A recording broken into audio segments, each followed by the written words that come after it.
lidhja e fakteve me realitetin objektiv, më falni se janë të tjerët, është më duket Habermasi këtë që po e them, që thotë se ne nuk kemi nevojë të argumentojmë gjëra të cilat janë të dukshme. Për shembull, bora është e bardhë, kështu me radhë gjëra, por dilema ndodh me gjëra që nuk janë kollaj të shpjegueshme. Ndërkohë Foucault thotë që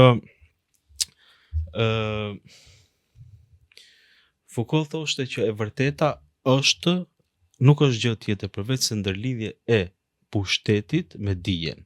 Do me thënë, njerëzit e pushtetshëm, tani vim ke shpjegimi për shëndetësinë, prandaj mu desh pak. Njerëzit, organizatat e shumë pushteti e përdor, e shfrytëzon dijen, përvojën e dijes, okay, dhe krijon një të vërtetë që më pas shitet tek njerëzit si e vërtetë, sepse ne të vërtetat që na serviren normalisht që duhet dikush të jetë mbi ne që t'i konfirmojë se janë ashtu edhe ne t'i pranojmë.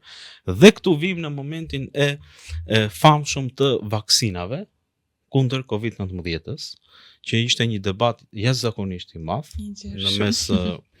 në mes njerëzve. Mirë, po çfarë ndodhi?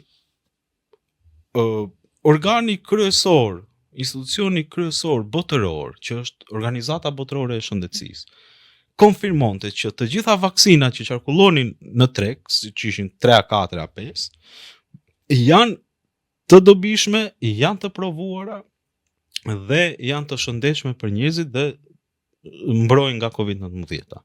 Tani ne kemi këtu një organizatë globale, Maja e shëndetësisë, që deklaron këtë gjë.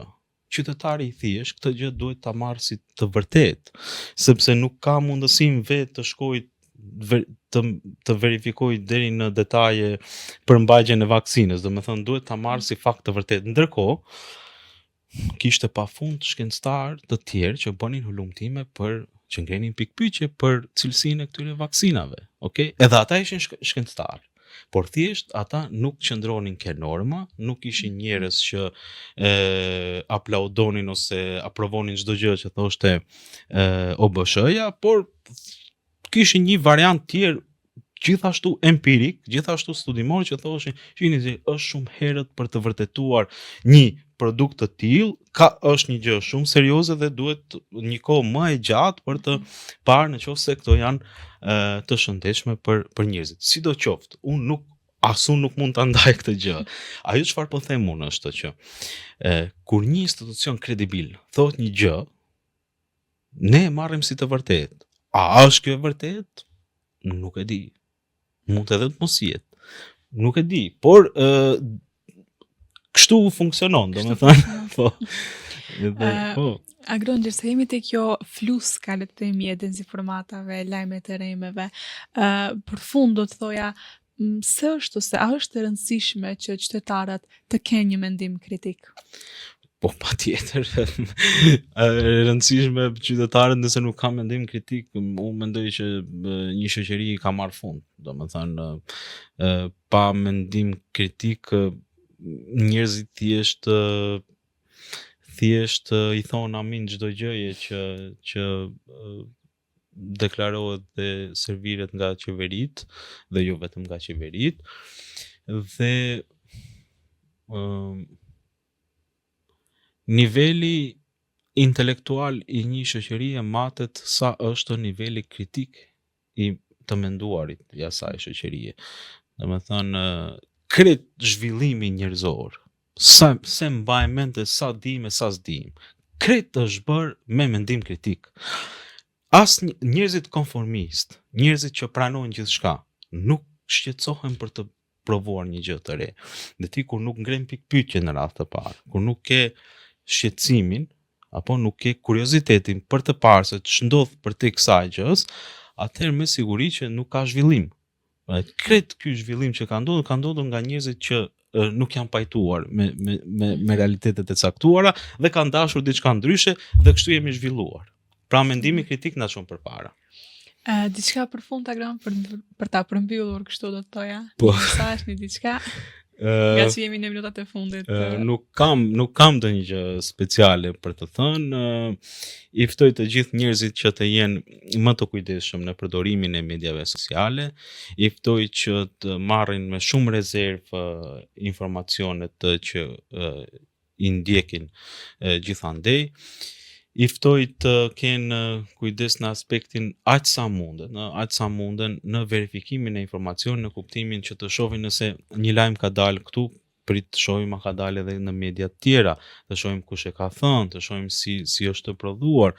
Po fundja edhe le ta diskutojnë në mes tyre, okay, sepse edhe diskutimi pastaj lind një mënyrë për të parë nëse është një gjë e vërtetë ose jo e vërtetë. Ne kemi nevojë absolutisht për më shumë edukim mediatik dhe edukim digital.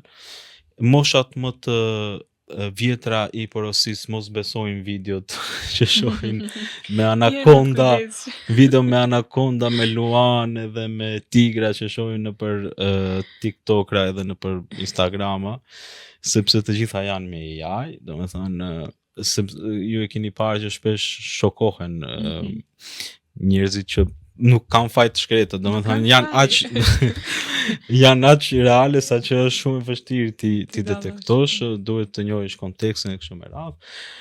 Dhe tjetër gjë nuk e di, të mundohemi të gjithë së bashku, kur them të gjithë së bashku, të gjithë ata që kanë mundësi, që u jepet mundësia për të përmirësuar peizazhin mediatik, ambientin mediatik në vendin ton, le ta bëjnë këtë dhe në këtë mënyrë, duke pasur media më cilësore, duke pasur informacion më cilësor, ne kemi jetë më cilësore, okay? Sepse informacioni nuk është thjesht që ne e lexojmë, por që ndikon drejt për drejt në stilin ton të jetesës. Informacioni i keq ta prish ditën, informacioni i mirë ta ndreq ditën, e kështu me radhë, pra të përpiqemi që të kontribuojmë sa të mundemi për një ambient më të mirë mediatik. Agron, faleminderit shumë që ishe sot në portal. Faleminderit edhe ty, edhe ishte kënaqësi. Dashur miq, kështu erdhëm në përfundim të kësaj epizode kaq të nevojshme, do të thoja unë. Shpresoj shumë që ju të keni ngelur të kënaqur nga gjithçka që biseduam sot në studio. Ne patjetër që do të jemi përsëri të njëjtën e ardhshme në të njëjtin orar. Deri atëherë, mirëmbëjtje.